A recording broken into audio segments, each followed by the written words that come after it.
La désinformation, c'est la mise en circulation dans l'espace public de nouvelles fausses qui sont susceptibles d'induire en erreur le public sur un sujet donné.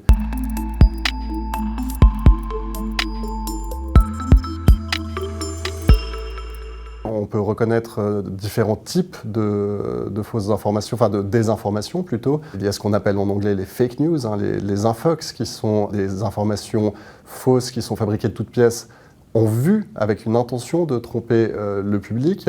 Certaines informations fausses sont mises en circulation par des individus qui ne savent simplement pas qu'elles sont fausses et qui n'ont pas l'intention de nuire à autrui en leur faisant croire des choses fausses. On a aussi tout ce qui relève des théories du complot. C'est des théories qui reviennent sur des événements historiques ou contemporains importants et qui leur trouvent une cause alternative à celle qui est habituellement reconnue comme étant leur cause par les experts du domaine. On peut penser par exemple aux théories du complot qui ont circulé autour du 11 septembre 2001 sur les attentats aux États-Unis. D'autres désinformations, elles, proviennent d'États étrangers, c'est ce qu'on appelle les ingérences numérique extérieure. C'est un pays qui a des intentions hostiles à l'égard d'une démocratie. On essaye de monter les gens les uns contre les autres en faisant circuler des informations fausses à l'intérieur de ce pays.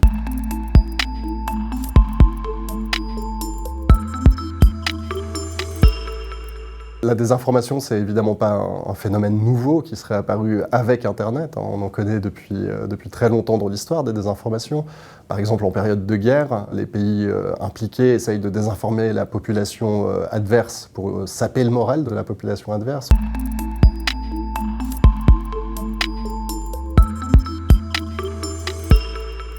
Ce qu'a changé Internet, c'est qu'il est devenu beaucoup plus facile de faire circuler des informations aujourd'hui. Avant le développement d'Internet, pour faire circuler une information largement dans le public, il était nécessaire de passer par un grand média, que ce soit la presse papier au début, puis la radio et la télévision. Aujourd'hui, tout un chacun, en réalité, peut poster sur les réseaux sociaux des informations qu'il considérera vraies ou qu'il voudra faire circuler justement pour tromper les autres.